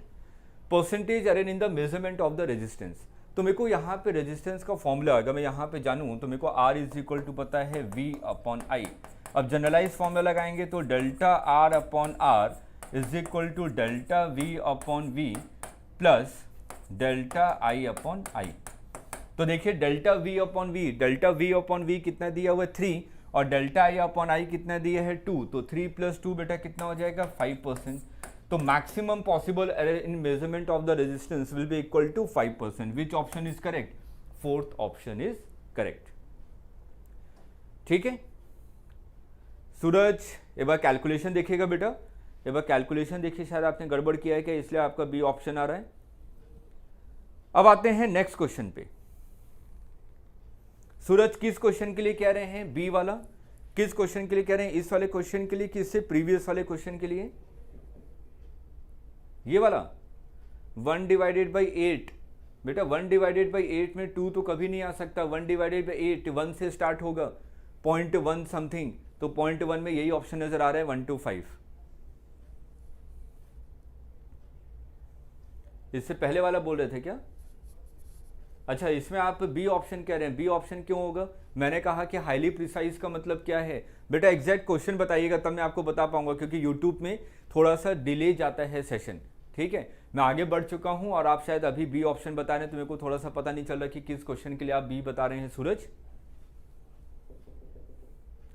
Next question, the area of the sheet length आपको दी हुई है। लेंथ यहाँ पे कितना है? एक शीट है, रेक्टेंगुलर शीट है। लेंथ की वैल्यू आपको दी हुई है 10.2 सेंटीमीटर।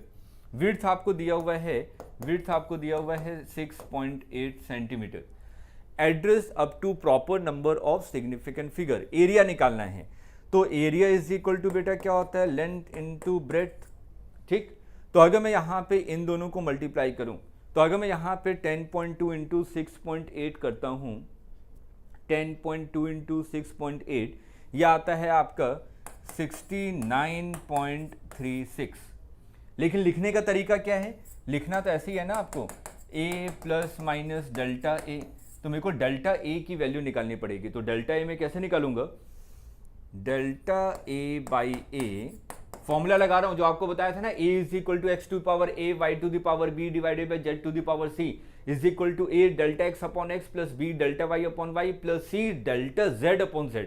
तो यहाँ पे l की पावर कितनी है, 1 है, b की पावर कितनी है, 1 है, तो मैं क्या लिखूंगा, delta l upon l plus delta b upon b। Delta l की वैल्यू अगर आप यहाँ पे ध्यान से देखें तो डेल्टा l की वैल्यू कितनी होगी बेटा, डेल्टा l की वैल्यू कितनी होगी, मेरे को एरिया निकालना है। अच्छा, इस फॉर्म में नहीं पूछा था, हाँ, number of significant figure is, area आपने निकाला 69.36।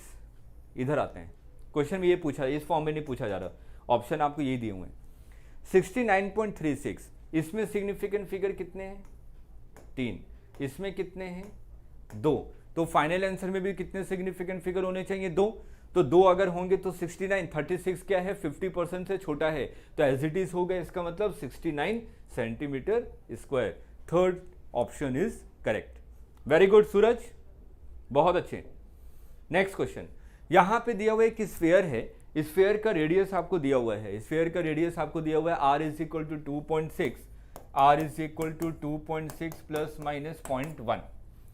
The percentage error in its volume, तो वॉल्यूम इज इक्वल टू क्या होता है, 4/3 पाई आर क्यूब। तो यहाँ पे अगर मैं लिखूंगा delta v upon V is equal to, constant error में नहीं आता, r की पावर 3, तो 3 delta r upon r।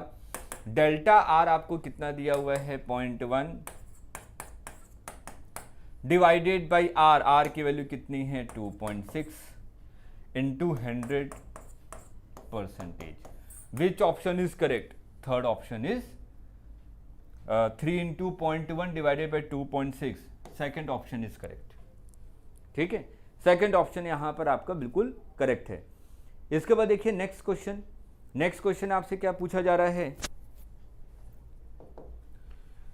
Number of significant zeros present in the measured value. यहां पे हमें सिग्निफिकेंट फिगर नहीं पूछ रहा, आपसे यह पूछा जा रहा है कि सिग्निफिकेंट जीरोस कितने हैं, सिग्निफिकेंट जीरोस। अगर मैं यहां पे ध्यान से देखूं तो 0.02040, तो मैंने कहा कि नॉन जीरो के बीच में जो भी जीरोस आते हैं वो सिग्निफिकेंट होते हैं, इसका मतलब ये भी सिग्निफिकेंट है, और राइट हैंड साइड में अगर नॉन जीरो के आगे आ रहा है तो ये भी सिग्निफिकेंट है। तो कितने सिग्निफिकेंट फिगर है यहाँ पे, कितने सिग्निफिकेंट जीरोस हैं, 1 2 3, तो यहाँ पे फाइनल आंसर क्या हो जाएगा, 4th हो जाएगा। ठीक, तो यहां पर आपके कितने हैं, 4 हैं। अब नेक्स्ट वाले पे देखिए, देखिए नेक्स्ट वाला क्वेश्चन आपसे क्या कह रहा है, नेक्स्ट वाला क्वेश्चन कह रहा है the order of the magnitude, the order of the magnitude of the speed of light in SI unit. तो आपको पता है स्पीड ऑफ लाइट कितनी होती है, speed of light into 3 into 10 to the power 8 metre per second. तो इसका order अभी मैंने आपको बताया था, ऑर्डर का मतलब क्या होता है, 10 की पावर, यहाँ पे पावर कितनी है, 8, तो यहाँ पे इसका ऑर्डर कितना हो जाएगा, 8। Second option is correct, second option यहाँ पे आपका करेक्ट है। अब नेक्स्ट क्वेश्चन पे चलें, नेक्स्ट क्वेश्चन के बारे में बात करें। The dimension formula ml-1t-2 is the quantity, किसका डायमेंशन फॉर्मूला आपका ये होता है। अगर मैं फोर्स के बारे में बात करूं mlt-2, एक्सेलरेशन के बारे में बात करूं lt-2, वर्क के बारे में बात करूं फोर्स इंटू डिस्प्लेसमेंट, इसको L से मल्टीप्लाई करेंगे तो कितना हो जाएगा, ml²t-2, और pressure, pressure is equal to क्या होता है, force per unit area. Force का डायमेंशन क्या है, mlt-2, एरिया L², एक L कैंसिल हो जाएगा, ml-1t-2। तो which option is correct, sir third option आपका करेक्ट है। यही तो पूछा जा रहा है कि कौन सा dimension formula in physical quantity का हो सकता है। अब नेक्स्ट पे चलें, इस वाले क्वेश्चन पे अगर हम लोग देखें तो यहाँ पे पोटेंशियल एनर्जी आपको दी हुई है पार्टिकल की, which varies with respect to X, ये पोटेंशियल एनर्जी है। Where A and B are the constant, the dimension of A and B are respectively, मेरे को ए और बी का डायमेंशन निकालना है। अगर आप यहाँ पे ध्यान से देखें तो अभी मैंने आपको एक चीज बताई थी कि सेम डायमेंशन वाली चीजों को ही मैं ऐड कर सकता हूं। तो यहाँ पे क्या है, x प्लस बी, एक्स क्या है, डिस्टेंस, डिस्टेंस का डायमेंशन क्या होगा बेटा, l, तो इसका मतलब b का डायमेंशन भी क्या होना चाहिए, l के इक्वल। तो आपने कहा कि b का डायमेंशन क्या होगा, l के इक्वल होगा। अब नेक्स्ट यहाँ पे u क्या है बेटा, एनर्जी का डायमेंशन अभी आपको निकाला था, force into displacement ml² t-2 is equal to a, और x क्या है आपका l की पावर 1/2, और नीचे वाला डायमेंशन क्या है, l के इक्वल। तो यहां से अगर आप लोग ध्यान से देखें तो ये कितना हो जाएगा, l की पावर 1/2 इधर चला जाएगा, ये हो जाएगा l की पावर 5/2 t की पावर -2, ये a का डायमेंशन आ गया। हमसे क्या पूछा जा रहा है, dimension of a and b। तो आपका a का डायमेंशन क्या है, m l की पावर 5/2 t-2, और b का डायमेंशन क्या है, a। तो ये कौन सा ऑप्शन हो जाएगा, a ऑप्शन आपके लिए बिल्कुल करेक्ट है। अब चलिए नेक्स्ट क्वेश्चन के लिए। नेक्स्ट क्वेश्चन आपसे पूछा जा रहा है the dimension of solar constant. हमेशा इस चीज को याद रखिएगा, जो सोलर कांस्टेंट है वो एक कॉन्सेप्ट है, सिंपल सा, वो इंटेंसिटी है। ठीक है, इंटेंसिटी का मतलब क्या होता है, energy per unit area per unit time. तो अगर मैं यहाँ पे सोलर कांस्टेंट के बारे में बात करूँ तो solar constant is equal to energy per unit area per unit time, energy per unit area per unit time. तो एनर्जी का डायमेंशन ml² t-2, एरिया का डायमेंशन l², टाइम का डायमेंशन t, l² कैंसिल हो गया, ये आ जाएगा आपका mt की power -3। Fourth option is correct. Next, if y represent the pressure, y क्या है आपका, प्रेशर है, प्रेशर है इसका मतलब force per unit area mlt-2 divided by area, तो ये हो जाएगा ml-1 t-2, ml-1 t-2। और x क्या है, वेलोसिटी ग्रेडियंट। ग्रेडियंट का मतलब क्या होता है, किसी भी चीज को अगर मैं डिस्टेंस से, लेंथ से डिवाइड करता हूं तो उसको मैं ग्रेडियंट कहता हूं। तो ये क्या है, x represent the velocity gradient, velocity per unit length. तो x is equal to velocity per unit length, velocity क्या है, lt-1, और पर यूनिट लेंथ l, तो ये कितना हो जाएगा आपका t-1 वेलोसिटी ग्रेडियंट। अब आपसे पूछा जा रहा है d2y divided by dx²।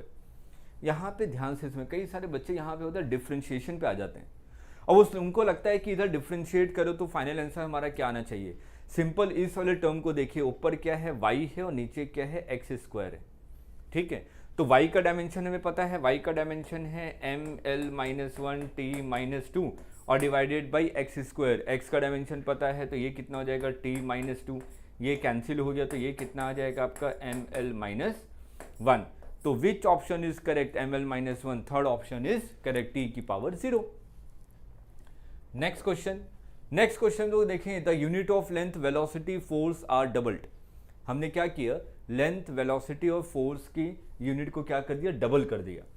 Which of the following is the correct change in the other unit, unit of time is doubled, unit of mass is doubled, unit of momentum is doubled, unit of energy is doubled. अब इसको देखते हैं कि इस type के question को आप लोग कैसे सॉल्व करेंगे। इस टाइप के क्वेश्चन को सॉल्व करने के लिए एक सिंपल सा तरीका जो हम लोगों ने स्टार्टिंग में पढ़ा था, स्टार्टिंग में बेटा अभी आप लोगों को मैंने बताया था, क्या चीज़ बताई थी स्टार्टिंग की, अगर हम लोग बात करें, अभी मैं आप लोगों से बात कर रहा था कि जो फॉर्मूला है, ठीक है, जो मेजरमेंट वाले पार्ट में अगर हम लोग आते हैं तो यहां पर लेंथ, वेलोसिटी और फोर्स, इस टर्म में इन सबको लिखने की कोशिश कीजिए। ठीक, अगर मैं मोमेंटम के बारे में बात करूं तो फोर्स इज इक्वल टू क्या होता है, rate of change of momentum. तो आपने कहा force is equal to rate of change of momentum, तो यहां पे मोमेंटम इज इक्वल टू क्या हो जाएगा, फोर्स इनटू टाइम। ठीक, तो यहां पर मैं क्या कर रहा हूं, फोर्स को डबल कर रहा हूं और टाइम को भी, length velocity force are doubled. हाँ, लेंथ वेलोसिटी और फोर्स को क्या किया जा रहा है, डबल किया जा रहा है। ठीक है, फोर्स को डबल कर दीजिए, तो P1 कितना था, F इंटू टी था, P2 कितना हो जाएगा, फोर्स को डबल कर दिया, 2F हो जाएगा, इंटू टी हो जाएगा, F इंटू टी क्या था, P1 था। तो आपने क्या कहा, P2 will be equal to 2P1। तो आपने कहा कि अगर मैं यहाँ पे फोर्स, वेलोसिटी, लेंथ, इनमें से इन सबको डबल कर रहा हूँ तो कौन सी फिजिकल क्वांटिटी है जो कि डबल हो जाएगी। तो आपने क्या कहा, unit of measurement of momentum will be doubled. Momentum आपका क्या हो जाएगा, डबल हो जाएगा। ठीक, अब हम लोग आते हैं नेक्स्ट क्वेश्चन पे। देखिए नेक्स्ट क्वेश्चन बिल्कुल सिंपल सा है। इस वाले क्वेश्चन को देखें, यहां पे पूछा था in a practical unit of mass becomes double, mass को डबल कर दिया। That of unit of time becomes half, time को हाफ कर दिया। Then 8 joule will be. अगर मैं मास को डबल कर रहा हूं और टाइम को क्या कर रहा हूं, हाफ कर रहा हूं, ठीक है, तो क्या चीज होगी। अभी थोड़ी देर पहले स्टार्टिंग में मैंने क्या बताया था, स्टार्टिंग में एक सिंपल सा कहा था कि मैं एक लेंथ को मेजर कर रहा हूं और लेंथ की वैल्यू मान लीजिए 1 मीटर है। तो अगर मैं उसको सेंटीमीटर में लिखूँ तो 100 सेंटीमीटर, उसको मैं मिलीमीटर में लिखूँ तो लिखूंगा 1000 मिलीमीटर। तो अगर यहाँ पर अगर मैं यूनिट कन्वर्जन कर रहा हूँ, तो क्या मेजरमेंट पे कोई फर्क पड़ेगा? नहीं, न्यूमेरिक वैल्यू चेंज होती है आपकी। तो सिंपल सा आपने कहा कि मेजरमेंट पे कोई फर्क नहीं पड़ने वाला, तो इसका मतलब NU क्या है आपका, कांस्टेंट है। तो N1 U1 is equal to N2 U2।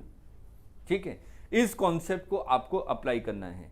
अगर मैं इस वाले कॉन्सेप्ट को अप्लाई करूं तो मैं यहां पे क्या लिखूंगा, N2 की वैल्यू निकालनी है। N2 is equal to N1 U1 divided by U2। N1 8 joule will be, 8 joule किसके बराबर होगा। अब N1 की वैल्यू कितनी है, 8। U1 कितना है, एनर्जी का डायमेंशन क्या होता है, mL²T-2। तो m1L1²T-2 divided by m2L2² divided by T2 power -2, है ना। अब m1 की वैल्यू, m1, अब यहां पर आपको ध्यान से देखें, आपने क्या किया, मास को डबल कर दिया, इसका मतलब m2 की वैल्यू 2 हो गई, m1 डिवाइडेड बाई 2m1। अगला आते हैं, टाइम को हाफ कर दिया, लेंथ पे कोई फर्क नहीं पड़ा, तो L1 is equal to L2 cancel हो गया। टाइम को हाफ कर दिया, T1 डिवाइडेड बाई T1 की हाफ कर दिया। ठीक, तो ये वैल्यू कितनी हो जाएगी, 8 जूल। अगर मैं यहाँ पे देखूँ 2 और इधर कितना आ जाएगा आपका 2 की पावर -2, मतलब कि 1/4, 4 इंटू 2 कितना हो जाए 8, 8 कैंसिल हो गया, ये वैल्यू आ जाएगी 1।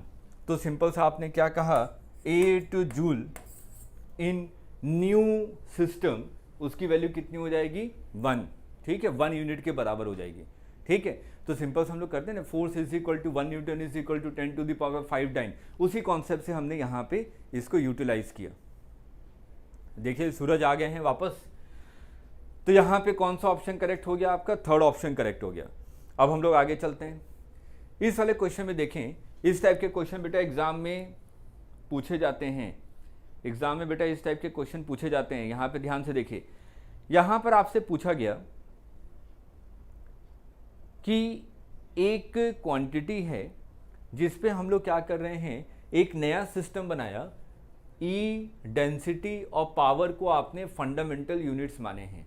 ठीक है, इसको आपने फंडामेंटल मान लिया, तो डायमेंशन फॉर्मूला होता है यूनिवर्सल गैस कांस्टेंट, जी की वैल्यू क्या होगी, हमें ये निकालना है। ठीक है, तो हम लोग जैसे फॉर्मूला डिराइव करते हैं उसी कॉन्सेप्ट से इसको करेंगे।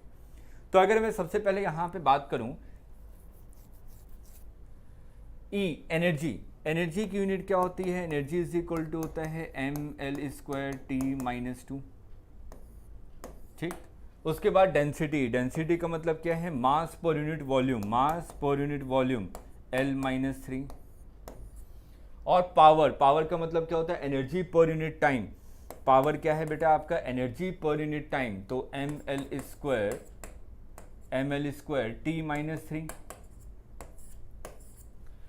अब आपको क्या करना है, यूनिवर्सल गैस कांस्टेंट, इसको इनके टर्म में बताना है कि क्या होगा।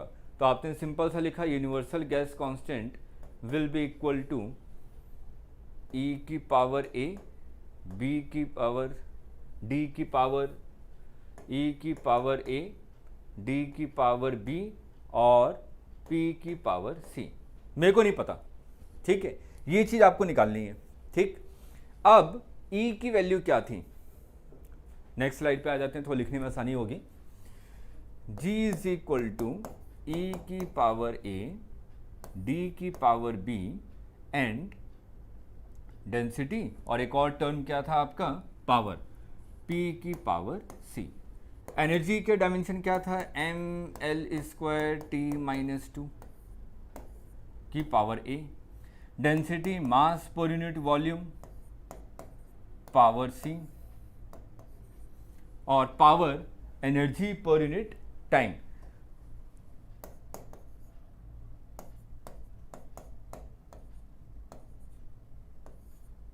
पावर C और ग्रेविटेशनल कांस्टेंट। ठीक है, मैं तरीका बता रहा हूं, बिल्कुल बेसिक तरीका है जो आपको ध्यान में रखना है, उसके बाद इसको फटाफट सॉल्व करके आप लोग फाइनल आंसर तक निकाल सकते हैं। अगर मैं यहां पे F is equal to G m1m2 divided by r², तो G इज इक्वल टू क्या हो जाएगा, F into r² divided by m1 into m2। Force का लिखें तो mLT-2, r² मतलब L² divided by m into m, एक m कैंसिल हो जाएगा, ये हो जाएगा L की पावर 3, m की पावर -1 और t की पावर -2।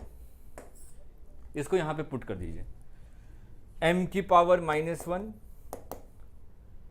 L की पावर 3 और t की पावर -2, ये आ गया। अब आपको क्या करना है, दोनों तरफ, क्योंकि अगर ये इक्वेशन है तो यहाँ पे m की पावर जो आ रही है और यहाँ पे m की पावर जो आ रही है, m की पावर कितनी आएगी, a plus B plus C. तो यहाँ पर आपने क्या लिखा, a plus B plus C is equal to -1। अगर मैं l की पावर 3 है तो इक्वल टू 3, l की power 2a minus 3b, 2a minus 3b, और ये आ रहा है आपका 2c प्लस 2c, ये 3 के इक्वल हो जाएगा। थर्ड वाले में देखें, यहाँ पे कितना है, -2a minus 3c is equal to T की पावर -2। तीन इक्वेशन, तीन अननोन, इसको हम लोग सॉल्व करेंगे और यहाँ पे ए बी सी की वैल्यू आ जाएगी, तो ई की पावर, डेंसिटी की पावर और पी की पावर जो यहाँ पे मैच करेगा उस ऑप्शन को हम लोग मार्क करते हुए आगे बढ़ जाएंगे। ठीक, तो जैसे कि मैं आप लोगों को बता रहा था कि हमारा ये session Monday, Wednesday and Friday चलेगा 1:30 to 3, और हम लोग क्या करेंगे, रोजाना एक चैप्टर को लेकर आएंगे, उसमें बेसिक कॉन्सेप्ट किस टाइप के क्वेश्चन पूछे जाते हैं आपके नीट पे, और थोड़े से concept theoretical point of view से भी चलेंगे स्टार्टिंग में, और उस पर बेस्ड क्वेश्चन की प्रैक्टिस करेंगे। ये सभी चीज़ें वाईटी पे तो आपको मिलेंगी, लेकिन यहाँ पे अगर अभी तक आप लोगों ने इस सेशन को लाइक और सब्सक्राइब नहीं किया है तो फटाफट कीजिए, साथ साथ में शेयर भी कीजिए ताकि दूसरे बच्चों तक भी ये इन्फॉर्मेशन पहुँचे कि हाँ, सफलता पे फिजिक्स की नीट क्रैश कोर्स चल रहा है और रोज आपकी वीकली 3 डेज क्लासेस होंगी। और बेनिफिट्स अगर आपको लेने हैं कि आपको PYQ PDF भी चाहिए, साथ साथ में यूनिट मेजरमेंट की अगर मैं बात करें तो हाँ, इससे रिलेटेड PYQ क्या है, इससे रिलेटेड आपके क्वेश्चन की प्रैक्टिस बैंक मिल जाए, साथ साथ में वीडियो सॉल्यूशन मिल जाए कि हाँ, इस चैप्टर को थोड़ा सा वीडियो सॉल्यूशन कुछ क्वेश्चंस का जो नीट ने पूछे हैं। तो ये सभी चीज़ें आपको कहाँ पे मिलेंगी, सिर्फ और सिर्फ सफलता ऐप पे। तो सफलता ऐप को इंस्टॉल कीजिए और साथ साथ में वहाँ पे इसका प्राइस है 699। आप लोग एक प्रोमो कोड डालेंगे अविनाश 100 और आपको ये क्या पूरा का पूरा फ्री में इसको आप लोग सब्सक्राइब कर सकते हैं। तो इस उम्मीद के साथ कि आपको ये सेशन अच्छा लगा होगा और ये PDF भी आपको सफलता ऐप पे मिल जाएगा। इस PDF को भी आप लोग वहाँ पे एक्सेस कर सकते हैं और वहाँ पे आपको बिल्कुल प्रिसाइज मैंने पे सिंक्रोनाइज्ड वे में सभी वीडियोस मिलेंगे जो भी हम लोग आगे की क्लासेस लेंगे। ठीक, तो चलिए फिर हम लोग मुलाकात करेंगे परसों और हम लोग कौन सा चैप्टर लेकर आने वाले हैं, मोशन इन 1 डायमेंशन, मतलब कि स्ट्रेट लाइन मोशन। और आज के दिन जो हमने चैप्टर पढ़ा है ये chapter examination point of view से काफ़ी इंपॉर्टेंट है, बहुत ईजी भी है और यहाँ से आपके 2 से 3 क्वेश्चन आने की प्रोबेबिलिटी है। Okay, bye bye, take care.